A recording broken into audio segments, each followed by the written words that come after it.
well, how do you like? Where is it that you are going? Is it you have to get magic books? Is it you have to go to seminars from magicians? Like, Got it. where do you So yeah, so learn there magic and whatnot? there are books. There is online content now, just like with everything. There's a company that's kind of like the Amazon of magic. They do everything from videos of lectures of different performers you can download. They've got books you can buy and props. And again, there are people who their whole job is they invent stuff. They invent stuff for performers on TV, the ones that the TV performers don't buy, that then usually sell on their own website or one of these magic retailers for everyone else to do. Um, for me, I really try to look at old books. I really try and create my own stuff. I'm still using the same techniques, but I'm trying to come up with a new and fascinating way. So just for example, that's something we just did. The thing I did where I guessed your number is almost the exact same technique as guessing like someone's PIN code, for example. But guessing a PIN code has more meaning than a random number. So how do I make the random number mean something? Well, the story about parallel universes and everything and making you do some stuff now makes it more entertaining. Because the other problem with mind reading is think of something. I got it. Show's over. Yeah. How do you make that last for an hour?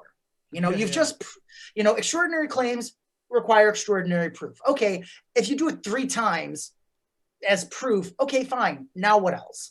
So and there's lots of people who are trying to come up with new ways to read minds, new ways to accomplish this stuff. And that's fine, but like a lot of the techniques I use go back to like the 1500s. There's a technique I use in my virtual show that is from a book called The Discovery of Witchcraft, which was published in 1884, I want to say. It was the first book on magic in the English language ever published.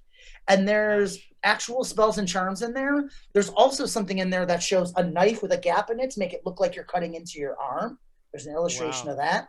And there's also a technique, I won't say which one, but there's a technique that I use in the first half of my virtual show that dates back to that book. So we got the dark Uh, hold here of yeah, the yeah, real the full life on dark MCU. hold. Yeah. Yeah, yeah, for real. So and again, for me, that's super amazing that I can take something so old and adapt it into a modern medium here. Mm-hmm. I think that's great. But of course, like, how do you make that happen? Like, guessing a name and guessing a number are basically the same thing, but they feel different enough. That's why I'll have people, like, for example, at one point in the show, I have everyone open up books and someone picks a word out of someone's book and I try and guess the word. And then there's a point, like almost immediately after that, where I have 2 people think of streets in London. Just one's a real street and one's a made up one. Those are very much relying on the same techniques, but there's a build. With the words out of the book, I start by getting the letters and eliminating all the letters until I get the whole word. And there is a sense of, okay, is he whittling it down? Is he figuring it out? And then with the streets, I just instantly name the street. So it's just like, whoa, okay, where did that come from? Yeah. So I am trying to find a build. I'm not just another mentor of mine, Ross Johnson. His whole show is a build. It starts off with psychological techniques, and by the end, he's just pulling stuff about people out of the air. And it's like, how could he be doing this? And there's a progression. Because again, if you just walk out, there was a gag that performer who no longer is with us. He would come out as a character named Cardor for conventions of other magicians and mystics and such. And he had like a radio antenna out of his turban. And it was just a comedy act. He would come out. There's an old video of him. He just came out and said, "Ladies and gentlemen, Cardor knows all. You, sir, I know what you're thinking. You, ma'am, I know what you're thinking. You, sir, in the back, I know what you're thinking. Thank you." And then just left. Just And if left. you were a real mind reader, that would be the act. Yeah. The act would be that short. Think of a number, think of a color, think of a location. This. Thank you, bye.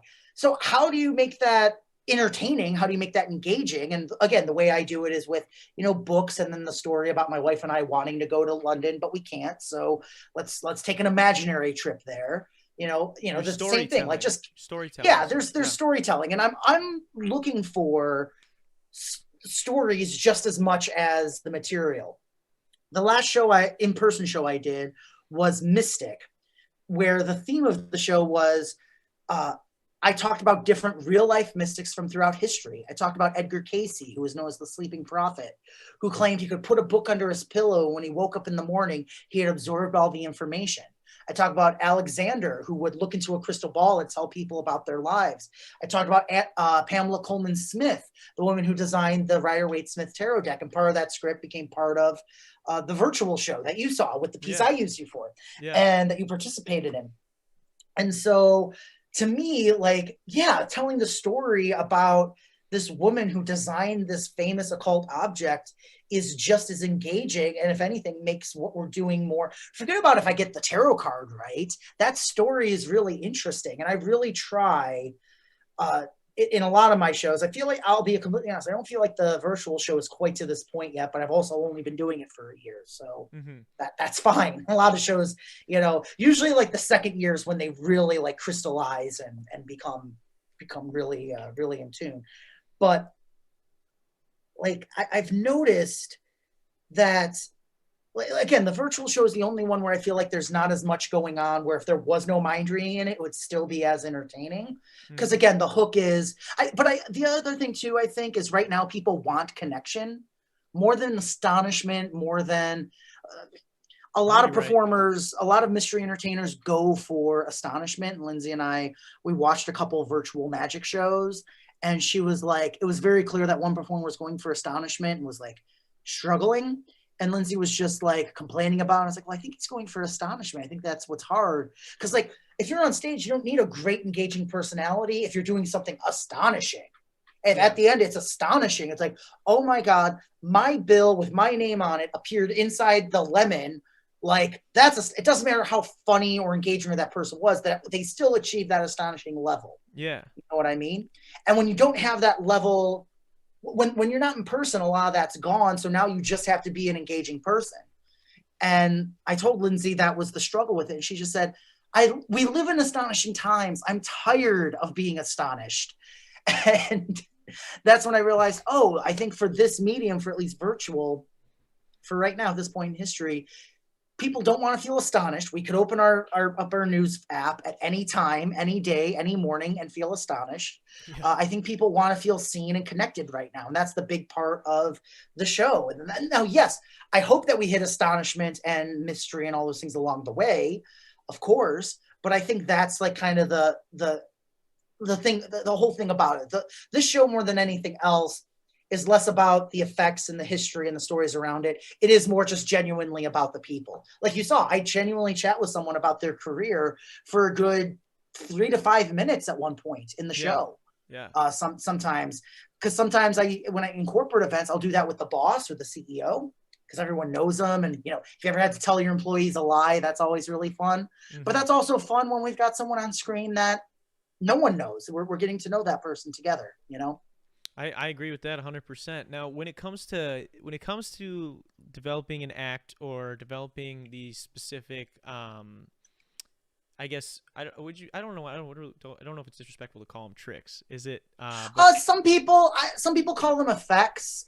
Some people call them pieces of magic. Some people call them mind reading effects. Just kind of pieces of entertainment, like the things that you're choosing to do. Pieces. Is there a way? Is there a way in which that someone could steal something from somebody else in the community, or is it more so like you guys are? Is it like I'm borrowing this technique and then accompanying it? Is there ever been an issue with that in the magic community? Oh yes. Okay. I'm going to. So first off, there's a couple things that I do that a lot of are based on techniques that have been around for 500 years. So another performer could just watch it and know what I'm doing, and then just steal my presentation or my script for it. And that, to me, is almost worse than stealing the actual method or technique or whatever. Because like that's the thing that I really work on and like shows the most personality, you know? Yeah. Like that came from you. At least for me. There are things in my show that are very heavily, you know, that were scripted by someone else. They were from a book or something, but I've, like a piece of theater or Shakespeare, I've rewritten it or at least adapted it, and I do it in my own voice. But there are some pieces that I can't do as is. There's some things I do that work perfectly. Usually if it's in a book or video, or if it's published. Like that's basically the thing. The common gag with magicians is, oh, is that in print, or where's that in print? That's code for you fooled me. I want to do it, and I want to know, or I want to do it. Is that in print? Is that in print? Is that yours? Is that? There's a lot of that. That said, stealing, yes, it's rampant. And it's no better. I can't think of a better way to discuss it because we just hit the centennial. And I think we're coming through a little bit of a revival with it. Sawing a woman in half. Yeah. It was invented by someone named P.T. Selbit. And almost instantly, the idea was ripped off.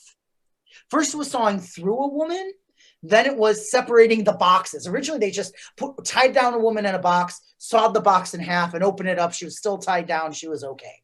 But then it was separating the boxes. Then it was doing without a box and using it with a blade. And all these magicians ripped it off so much. This was in the early 1920s. I think it was 1920. Don't quote me on that. I know there's going to be a historian in the chat. Well, actually, it came out in 1919. It was around 100 years ago because I remember seeing something about the centennial. But it was right around women's suffrage. So think about it with women's suffrage. Holding someone down, tying her down, sawing her in half. Yeah. And yet she lives. It sums up everything that was going on at the time. It sums up everything going on now.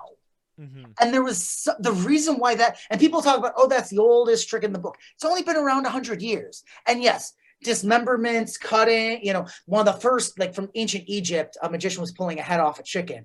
But something about sawing a woman in half, like you think about magic, that's where you go. It's that and pulling a rabbit out of a hat, right? Those are the two opposite ends. Yeah, yeah. And in many ways, you can't get too more cliche or cheesy or for lack of a better term, rudimentary or baseline tricks or pieces. But why those two pieces? There's a lot of things. There's card tricks. There's lots of tricks with rope. Why those two pieces? And it's because those pieces ultimately are about life, death, and resurrection. Life, she's tied down. Death, she's sawed in half. She lives, resurrected. The empty void of the hat, nothing. And now a rabbit, not a duck, not a rabbit, something that's known as life and birth and reproducing. Yeah. They humped like rabbits, sex, all of it. That's what's coming out of the hat. Lots of performers have produced animals, ducks, turtles, everything, but everyone focuses on rabbits because they're the ones that relate to life and rebirth and sex. Like that's what it comes down to. That's where those things, and that's why I think that trick, again, there's a million ways to do it. People have come up with ways to saw people in half. This way, sawing them in thirds, where you can see it, where you can't see it. There was a performer named Ricciardi who would put on like a gown and would just say, this is a trick. This is a trick. Take out a giant buzzsaw, lay down his daughter, buzzsaw through her, and blood and guts went everywhere, and stop the show for 40 minutes to allow people to come up and look at it up close. And there were people going, did he kill his daughter on stage that night? Is it really a trick? There was controversy. When Sawing a Woman in Half first got started in the 20s, people would sensationalize it. They would, one magician said, oh, I'll do it with a different woman every night. Come to the theater at this time to audition. And so they had a line of women around the theater, and they just paid a stagehand to go out with a bucket of pig's blood and dump it in the drain. And all these women scattered like rats, and the theater was full for the entire run. Because all these women now went around saying, I went to audition, but oh man, they came out and dumped out a bucket of blood. Let's go see that show. Someone might die, or not, who knows? So that was a big part of it as well. So you have everything. You have life, death, danger, hope that they're going to survive, hope that they're not. Why is it a woman, not a man? That we're cutting her in half right where the womb is. You know, where the reproductive areas are. Why was it this way and not this way? You know, Yeah. there's a lot there. I mean, uh, philosophers and people way smarter than me have you know, psychologists have gone into why for all of this stuff. But I think it's a lot deeper than just putting on a glitzy outfit and cutting a pretty girl in half and she's okay. There's definitely some aspect of that where it's like, hey, look, we've taken death and made a mockery of it. We're in a sequin jacket. She's smiling while I'm cutting her in half. What is a better way of humans triumphing over the worst possible thing than turning it into a kind of burlesque? So I think there's a lot to go into with that stuff. So I don't know if that was the I know you were asked about stealing material, but again, if it's a good trick, it's going to be stolen. There's going to be different versions of it. But like there's a million, you know, I do try to make sure if I'm going to do something, I do something that's usually very difficult. So then it's usually, I don't get my stuff ripped off very often because most of the stuff I don't publish usually is the most difficult stuff. That said, I have put out stuff. There used to be Magic Magazine, which was like a people magazine for magic. And I contributed something that I do in my current work to this day. I won't say which item it is. People who are in the industry will know which one I'm talking about. But I contributed it. It was based on two techniques. It was basically my scripting and story. I had taken two techniques from early seance work and combined them into something that was more modern and put a new story to it. And I published that in a magazine because I knew if another performer saw it, these are things that are over 100 years old, they would be able to steal it. So I was like, well, let me just publish it so my name's on it. Yeah. And, you know, and people, and there are performers elsewhere in the world who do a version of it or have taken that idea and turned it into something else that fits themselves and makes it their own. And that's totally cool. But yeah, so I did that because it was something that was, for lack of a better term, stealable. The stuff that is a lot harder, like no one else has tried to solve the world's largest corn maze blindfolded because it's super difficult. It's super difficult. Yeah. And you know, and that's part of, if you're willing to put in the work, and even people like Penn Teller have said this, a big secret of this stuff is to put in more work than anyone else would think about. I've put more work into something that lasts 3 minutes than most people. Like I polled my audience a few years ago asking, have you tried to look up how I've done stuff on YouTube and such? And it was 70% no, I just like the mystery, and 30% said, yeah, I totally did. And half of that 30%, I messaged all of them, but half of them responded because I asked them if they found anything. And half of them all wrote back saying, no, I tried looking for 5 minutes and gave up. Because like if they really wanted to know, they'd be in this industry with me. They would be in this art form. I think a big part of it is people don't want to know. Like, do you want to know how they make Iron Man fly around? Sure, you can go online, you can learn the computer programming, you can become a special effects artist, or you can just go, oh, that was cool, go home, eat dinner, and go to bed. You know, I can't wait for the next one. And I think that's where most people are. I think Magic and Mystery Entertainment does wear that mystery aspect of it on its sleeve a little more. It's a little bit more reliant on it, but at the same time, I think it's for a more important thing. I mean, Albert Einstein himself said the most beautiful thing a human being can experience is the mysterious. Mystery is the cradle of all true art and science. And Einstein was no dummy. So he was basically willing to say, like, okay, there's some things we don't know. There's some stuff that's mysterious. And that's the cradle of where all this stuff comes from. So if someone gets really frustrated, like, I can't figure it out, I'll tell them that quote and say, so the more mysterious this is for you, the closer you are to being Einstein. That's a good way. That's a good way to look at it. I like that. That's fun. Fun way to flip that on its head. I like too your response to me asking about if people like steal like acts and tricks and whatnot, and kind of the way you put it. It's honestly similar to, not exactly the same because it's a little bit more based in like the techniques like you were saying.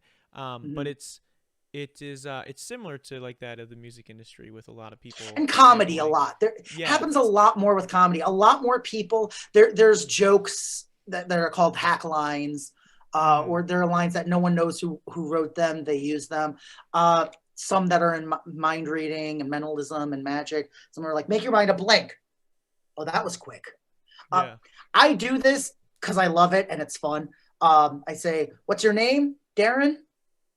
That's correct. You know, Yeah.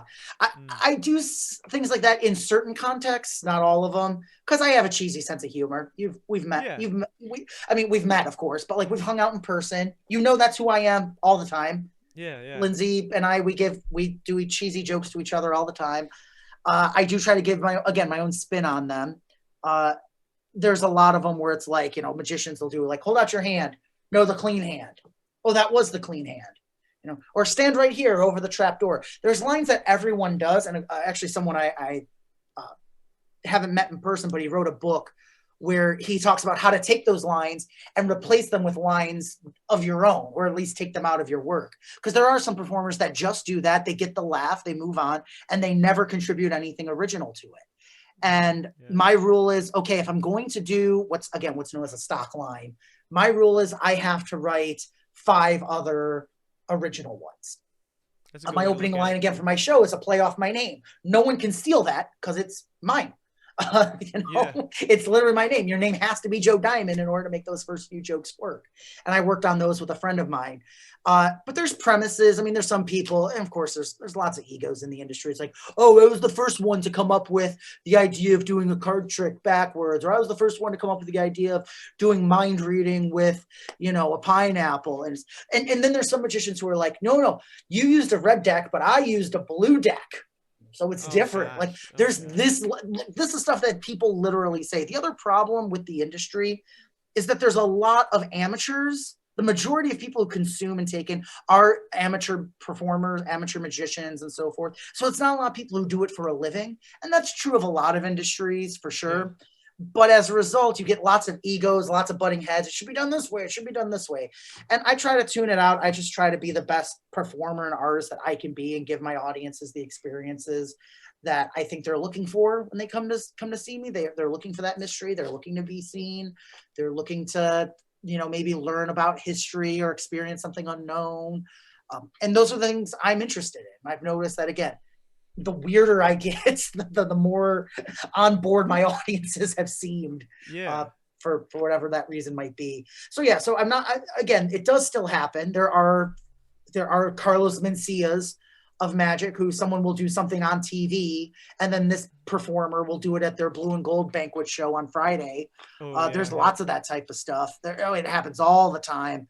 And, you know, I do my best to make sure I have permission to do stuff where it's not, if it isn't mine, or be inspired by something else. I really do try my best to make sure of that. You know, as far as I know, I've been pretty okay. I've still ticked some people off, but that's a whole other discussion. But I guess if you're not ticking someone off, you're not doing anything interesting. So I guess if you the only way to not piss anybody off is to not stand for anything. I think that's how the quotes go. Exactly. Hey, thanks for watching there, guy. Click right over here if you want to see that episode in its entirety. Or you can click over here and subscribe to the channel. See all the other fun shit we do here. It's really up to you, guy.